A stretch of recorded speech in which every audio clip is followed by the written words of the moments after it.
इंशाअल्लाह ताला मां इते अॼु स्टेज ते ऐलान थो कयां त इहा ई मर्कज़ हूंदी, इहो ई मर्कज़ तव्हांखे सर्विस इंस्ट्रक्टर वठी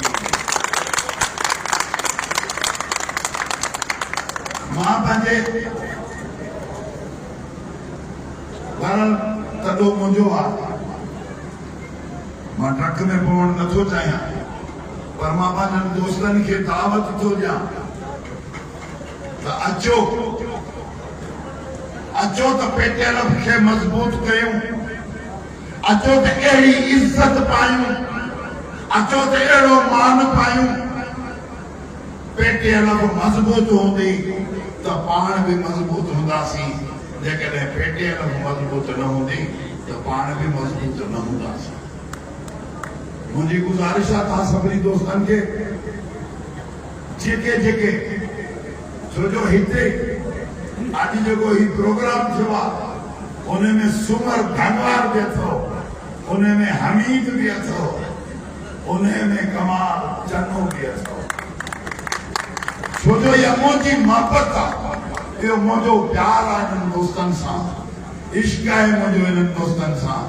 मां इन्हनि खे गॾु खणी हली सघां थो त मां मर्कज़ में हाजी शफ़ी ऐं सिकंदर जतो ई गॾु खणी हली सघां थो। मुंहिंजी हुननि खे गुज़ारिश आहे, मुंहिंजो मर्कज़ वेठो आहे त असां अॼु बि हुननि खे मां चवां थो हू अचनि, मां हिननि दोस्तनि सां विहारण जे लाइ मेज़बानी करण जे लाइ तयार आहियां।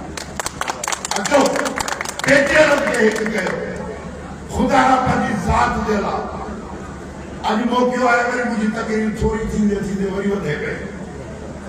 को वक़्तु हुयो मां चवां थो उहिदनि जा बुखिया न थियो, उहिदनि जी लालच न रखो।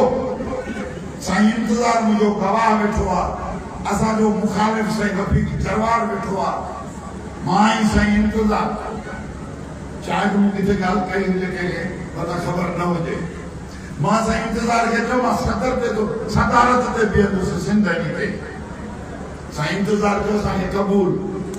साईं हाजी शफ़ी मूं वटि वेठो हो, मुझो मां सदर थियुसि जातूं छे टिनी ॼण मरहूम गालिब शाह, साईं हाजी शफ़ी ऐं साईं इंतज़ार।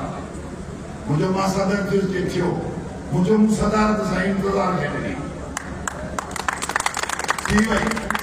जे जनरल सेक्रेटरी हाणे तूं ज़रूर थी, मुझो आऊं थी वियुसि। जे थी वे, मुझो हा, मुझो मूं हाजी शफ़ी खे ॾिनी। वरी जॾहिं चयो मूंखे तूं सीनियर नायब सदर थी, मूं सीनियर नायब सदर जी सीट ते बीठुसि त वरी मूं साईं गालिब शाह खे चयो मूंखे इहा तोखे आहे। मां मालियात सेक्रेटरी ते बीठुसि, साईं शाहीन में मौजूदु हूंदो, वेठो आहे न ईंदो। साईं शाहीन चयो या मूंखे ॾे, मूं मालियात सेक्रेटरी साईं खे ॾेई छॾी।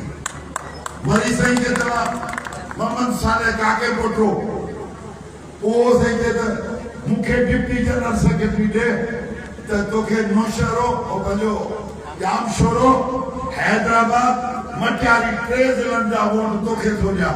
मुंहिंजो जेकॾहिं इहे 3 ज़िला मिलिया त असां साईं रफ़ीक खे त घटे वेंदासीं। साईं रफ़ीक खां यकीन कयो, मूं सभु उहिदा छॾिया, मां ऑफिस सेक्रेटरी ते वञी बीठुसि त सीट जी लालच न कयो।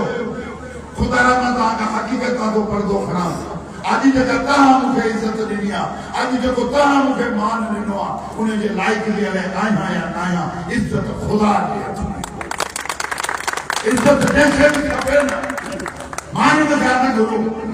अदा सालिम राज़ी थिए, गुलाम रसूल राज़ी थिए, फिलाणो राज़ी थिए, ख़ुदा जो कसम तव्हांखे इज़त कान मिलंदी, तव्हांखे इज़त मिलंदी हुनजे दर ते झुको, हुनखे चओ, हुनखे बि कयो त असांखे इज़त ॾे।